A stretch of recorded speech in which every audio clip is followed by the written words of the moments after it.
Casualties are mounting in the House of Assembly. Last week it was Eddie Joyce. Today, Education Minister Dale Kirby was removed from cabinet and kicked out of the Liberal caucus.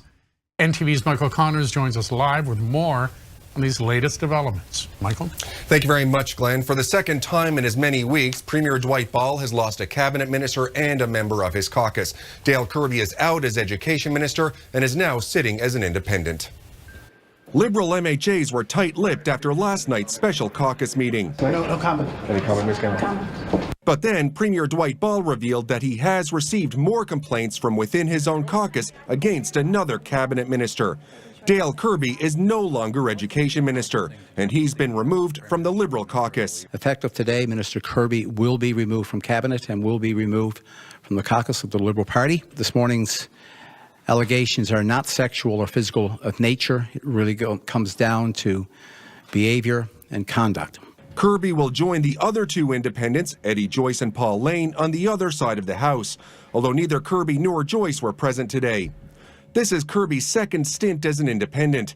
He and Christopher Mitchellmore quit the NDP caucus in 2013 after a revolt against Lorraine Michael. I'm not going to get into any details. I think it's important that through all of this, if someone comes forward, they must do so knowing that the confidence in the process will always be paramount. The Liberal caucus has asked the House of Assembly Management Commission to update the MHA Code of Conduct. Speaker Perry Trimper read a reminder to all MHAs about the code in the House today. And it is vital that we maintain the highest standards to ensure that our conduct does not bring the integrity of our office or of the House of Assembly into disrepute. New PC leader Ches Crosby is still not impressed with how the Premier is handling the situation. It seems to me that this House of Assembly is experiencing a crisis, and this has been brewing for 2.5 years. Well, I think that it really points to the need for a very clear, transparent process for dealing with harassment or intimidation. Meanwhile, Advanced Education Minister Al Hawkins will do double duty as Education Minister. I'm committed to do whatever I possibly can to ensure that there is a smooth transition. So the House of Assembly now has 3 independent MHAs. Meanwhile, the Commissioner for Legislative Standards will conduct a review of the complaints against Dale Kirby, alongside the other review being conducted into the complaints against Eddie Joyce.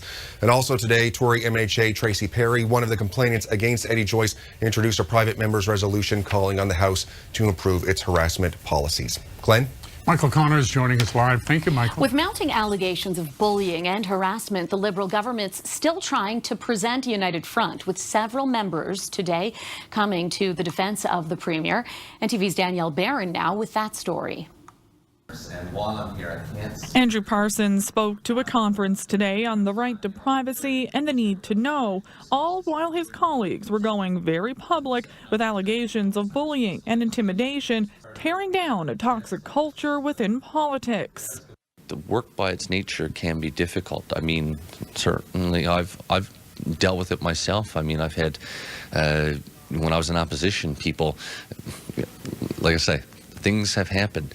Andrew Parsons says he's never been bullied, but has been put in his place by government members when he sat in opposition, something he just brushed off at the time.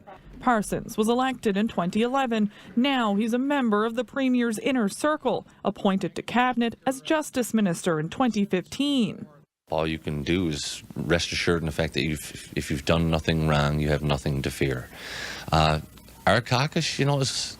Again, I've missed some meetings. I've been at some. It's always been positive. We have good, frank conversations. We have since we got in there. But when does that discussion become something more? The Human Resources Secretariat has been offering harassment training to MHAs in recent days.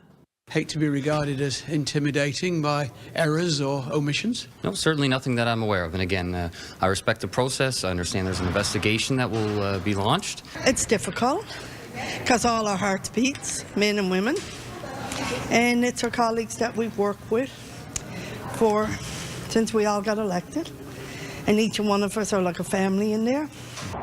The Premier continues to reject calls for his resignation, admitting today that there are systemic problems of harassment within government, but Dwight Ball says he's committed to changing the culture. Danielle Barron, NTV Terra News. Nova MHA Colin Holloway filed a complaint with the Royal Newfoundland Constabulary today over Twitter harassment that he believes is coming from the inside. And his support for the Premier is uncertain. NTV's Heather Gillis is live with the details. Heather? Thank you very much, Jody. Well, Holloway filed a complaint against Twitter user WhackJobNL, and amid all of this, allegations of bullying, harassment, and intimidation, Holloway says he doesn't know where his support for the Premier stands. Colin Holloway has filed complaints against PC MHA Paul Davis, NDP leader Jerry Rogers, and Liberals Eddie Joyce and Dale Kirby.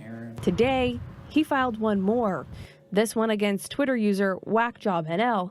The account has since been suspended. And made some accusations, and it continued on throughout the day. And obviously, there were false accusations, and I was deeply concerned because they were troubling. Holloway says he filed the complaint because he thinks the online trolling he's received is coming from someone involved in politics. It might be somebody that is very close to all of us. And I have no idea. So what I want to do, I need to determine that. You know, we've talked about safety concerns here in the House of Assembly. You know, there are a lot of things that get said to us as MHAs out doing our work. I myself have had 2 death threats this past year. So all of these things are of concern when you're out. Police about the death threats? I did discuss it with the RCMP. But Holloway didn't file a report about those death threats with police. Meanwhile, the cracks are showing in the Liberal caucus, and Holloway may be creating one more. He won't say whether he's going to continue to support the Premier at the next Liberal AGM. Do you think Premier Ball should resign? I have no opinion on that today.